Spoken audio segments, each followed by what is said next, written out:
పరుచూరి గోపాలకృష్ణ పాఠాలను పలుకులను అనుసరించండి. కొత్త పలుకుల కోసం, కొత్త పాఠాల కోసం పక్కనే ఉన్న గంటను నొక్కండి. నమస్కారం. పరుచూరి పాఠాలకి నా విద్యార్థులకు స్వాగతం.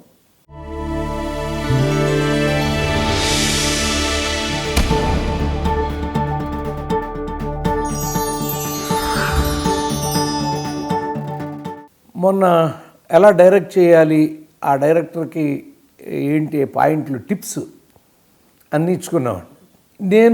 మీరు ఎలా ఇవన్నీ మాట్లాడారంటే, నేను రచయితగా ఉన్నప్పటికీ కూడా దాదాపు 2000 వరకునండి ప్రతి సినిమా షూటింగ్లో నేను ఎక్కువ అటెండ్ అవుతూ ఉండేవాడిని. ఇప్పుడు మీకు ఒక దర్శకుడు యొక్క ప్రతిభ టేకింగ్లో రాఘవేంద్రరావుది మనం బొబ్బిలి బ్రహ్మన్ నుంచి చెప్పుకుందామండి. బొబ్బిలి బ్రహ్మన్లో ఒక షాట్ తీస్తున్నారు ఆయన. ఇలా ట్రాలీ ఇలా ఈ పక్క నుంచి ఇట్లా వచ్చింది, వెనకాల రావు గోపాలరావు అరుస్తున్నాడు, ఆ ముందు కృష్ణరాజు గారు నడిచి అలా వస్తున్నారు. వస్తున్నప్పుడు నేను పక్క చైర్లో ఉండి, సార్ ఇప్పుడు కృష్ణరాజు గారు ఇలా వస్తున్నారు, వెనకాల ఆయన తిడుతున్నారు, ఇలా పెట్టుకుని ఇలా వెనక్కి ట్రాలీ వెళ్ళొచ్చు కదండి, సైడ్ ట్రాలీ ఎందుకు వేశారు అని అడిగాడు. అంటే ఆయన ఒక అందమైన మాట చెప్పాడు. ఇప్పుడు ఈ తిడుతున్నప్పుడు ఈయన ఎలా రియాక్ట్ అవుతున్నాడని ఆడియన్స్ వెయిట్ చేస్తూ ఉంటారు. నువ్వు ఇలాగే ఉంటే ఆయన ఎలా రియాక్ట్ అవుతున్నాడు, ఆ షాట్ ఎప్పుడు అయిపోతుందా అని ఎదురు చూస్తాడు. ఇలా వస్తా అంటే వీడి మాటలకి ఈయన ఎలా రియాక్ట్ అయ్యాడో ఠాక్ మనం ఇలా చూసి వెళ్తాడు, ఆ షాట్కి అతను క్లాప్స్ కొడతాడని చెప్పాడు. అదే జరిగింది థియేటర్లో. అంటే ఆ ఎక్స్ప్రెషన్ని, ఒకే ఎక్స్ప్రెషన్, క్రోధమే కదా, నువ్వు నన్ను తిడుతున్నావు, నా కోపం వస్తుంది, ఆ క్రోధమే అలా ఎందుకు చూపించాలి? ఇలా వస్తా అంటే ఆయన తిడుతున్నాడు, ఈయన ఎలా రియాక్ట్ అవుతున్నాడు అని ఒక ఉత్సుకతని ప్రేక్షకుడికి కల్పించి ఠాక్కుమైన ఫ్రేమ్లోకి ఒకసారి డబామని అలా చూసి ఇలా అవుట్ అయ్యేసరికి జల్లుమని అబ్బా ఏం యాక్ట్ చేశాడు కృష్ణరాజు గారు అనిపించింది. కానీ పాత రోజుల్లో అయితే ఇలా తీసేవారండి. రామారావు, నాగేశ్వరరావు మీద వాళ్ళు అలాగే నడుస్తూ ఉండేవారు, వీళ్ళు అలాగే మాడుతూ ఉండేవారు.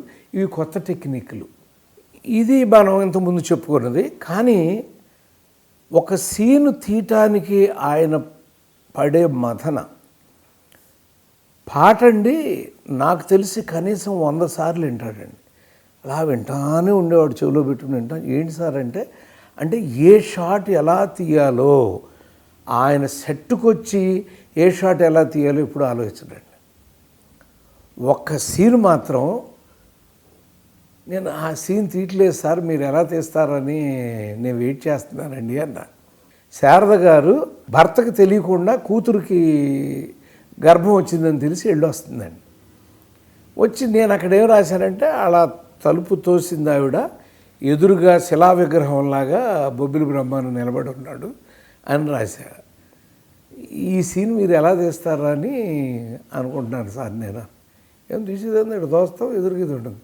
నేను అలా అనుకోవట్లేదు సార్, వెనకాల ఉండి ఆ తోసిన ఆవిడ అని కంగారు పడి వెనక్కి అడిగేయాలని. అలా రాయలేదుగా మీరు? నేను అనుకున్నానండి. చాలా బాగుందని కేఎస్ ప్రకాష్ని, తమ్ముడిని పిలిచాడండి. రే ప్రకాష్, అదిరిపోయే షాట్ ఇది, నువ్వు కెమెరా లోపల పెట్టు, తలుపు శారద గారు తోస్తుంది, తొయ్యగానే జల్లుమని వెనక్కి వెళ్ళిపోవాలి, అంత టైట్లో ఉండాలి అది. అంటే ఓకే అని వెళ్ళిపెట్టి వచ్చాడు. కుదరదు ఈ షాట్ అన్నాడు. ఎందుకు కుదరదు అన్నాడు. అంటే కెమెరా ఆన్ అవగానే కృష్ణరాజు గారు కనపడిపోతున్నాడు అన్నాడు. నాకు తెలవదు, కృష్ణరాజు కనపడకూడదు, శారదే కనపడాలి, ఈ షాటే తీయాలన్నాడు. అప్పుడు మీరు ఇప్పుడు పర్టికులర్గా ఈ షాట్ని కనుక మీరు చూస్తే, ముందు కృష్ణరాజు గారు కనపడు, లైటింగ్ అలా చేశారండి. ఎలా చేశారు? శారద గారు తలుపు తోస్తే కనపడేట్టుగా పెట్టారండి. ఆ సోర్స్ ఆఫ్ లైట్ ఆయన మీద పడేట్టు చేశారు. టప్ అని ఇక్కడ కూడా లైట్ వెలుగుతుంది. అప్పుడు అలా తీశారు. గుండె చల్లుమని ఆవిడ వెనక్కి వెళ్తుంది.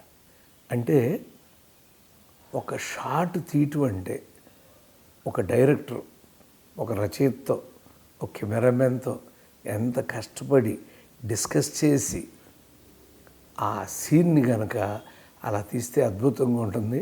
అప్పుడు మేము చాలా చిన్నాళ్ళం, 2-3 ఏళ్ళు అయింది మేము వచ్చి. అలా వచ్చినటువంటి మా మాటను గౌరవించి ఆయన అంత అద్భుతంగా నాకు అది కావాలి అని ఆ సీన్ని ఆయన తీసినటువంటి విధానం అండి ఒక అద్భుతం. సో ఒక రాఘవేంద్ర గారి దగ్గర నుంచి మనం నేర్చుకునేది ఏంటంటే, మీకు ఇంతకుముందు చెప్పిన సీన్లో కూడా ఒకటి ఆ థాట్ ఎక్కడ ఉంటుందంటేనండి, తమ్ముడు వేరే పెళ్లి చేసి వెళ్ళిపోయి ఇంటికి వస్తే ఫస్ట్ షాట్ ఈయన ఎక్కడ తీస్తాడు అని చూస్తే ఇలా బాధతో రక్తపు చేతులతో కూర్చున్న మనిషి మీద తీస్తాడు. అందరికి తెలుసు ప్రపంచానికి అది. నెక్స్ట్ అతను వచ్చాడు తీశాడు, అది తెలుసు అందరికీ. ధన్మన్ లేచినాక ఏ షాట్ వేస్తాడంటే అలా జూమ్ వేసాడండి రాజేష్ ముచ్చర్ల మీదకి. వాళ్ళు పెళ్లి చేసుకుని వచ్చారా, పెళ్లి చేసుకోకుండా వచ్చారా చూసారా, అది డైరెక్టర్ అంటే. సో రాఘవేంద్ర గారు ఊరికినే దర్శకేంద్రుడు అవ్వలేదండి. ఒక పాట తీయాలన్నా, ఒక సీను తీయాలన్నా ఎంత మదన పడతాడు, క్షీరసాగర మదనంలాగా పడి పడి పడి ఈ షాట్ ఎలా తీయాలని.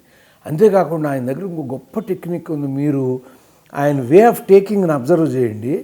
ఇంపార్టెంట్ సీన్ని చంపేస్తాడండి 2-3 రోజులు తీసి. ఇది మామూలుగా క్యాజువల్ సీన్ అంటే 10 minutes 15 minutesలో లేపేస్తాడండి ఆ సీన్ని. ఎందుకంటే నిర్మాతగా నష్టం రాకూడదు. ఇవాళంటే 100 రోజులు 120 రోజులు ఇలా సినిమాలు తీస్తున్నారు, కానీ ఆ రోజున ఇలా తీసేవారు కాదు సార్. ఆ రోజున 30 రోజులు, మ్యాక్సిమం 30 days. 30 daysలో సినిమా అయిపోవాలి. మరి ఇన్ని 6 పాటలు అవ్వాలి, ఫైట్లు అవ్వాలి, సీన్లు అవ్వాలి, 60-70 సీన్లు అవ్వాలి. ఇవాళలాగా తీయలేరు కదా. బట్ అందుకని క్యాలిక్యులేట్ చేసుకుని ఈ సీన్ గబగబా తీసేయచ్చు, స్టడీగా అంత దాంట్లో పెట్టి తీసేయచ్చు అని అలా తీసుకుని ఏ సీన్ ఎంత టైంలో తీయాలనేటువంటి గొప్ప జడ్జిమెంట్ కూడా రాఘవేంద్ర గారికి ఉందండి. కాబట్టి మీరు కూడా రేపు డైరెక్టర్లు అయితే రాఘవేంద్ర లాగా పాట తీయాలంటే 100 సార్లు వినలేకపోయినా కనీసం 15-20 సార్లు అన్న వినాలండి. ఎందుకంటే ముందు ఆ లిరిక్ మీకు అర్థం కావాలి, బిట్ బై బిట్ ఆ మ్యూజిక్ మీకు అర్థం కావాలి, ఈ స్ట్రోక్ ఎక్కడికి పడుతుంది వచ్చి అనేది మీకు అర్థం కావాలండి. అట్లా ఒక అద్భుతమైనటువంటి రాఘవేంద్ర గారితో మా అనుబంధం పాఠాల్లో బొబ్బిలి బ్రహ్మన్న సినిమాలో చెప్పాం. మళ్ళీ అగ్నిభారతం ఇంకో పాఠంలో ఎప్పుడైనా చెప్పుకుందామండి. నమస్తే. నేను వద్దు సార్ శ్రీదేవి గారి పాత్రకి అదేంటి అని జగదేక వీరుడు అతిలోక సుందరి మెగాస్టార్ ఆవిడ చేస్తే అదిరిపోయిందండి, అందుకే చెప్తున్నానండి. చిరంజీవి గారు కరెక్ట్ కాదండి నా దృష్టిలో ఎస్పి పరశురామ్. ఏమండి దివ్య భారత్ అంటే పిచ్చెక్కిపోతున్నారు యూత్ అందరూ. అసలు అది భర్తతో కాంప్రమైజ్. మహేష్ బాబు అంత అందగాన్ని పక్కన పెట్టుకుని నువ్వంటే నాకు ఇష్టం లేదు, నువ్వు వెళ్ళని ప్రేమిస్తున్నానంటే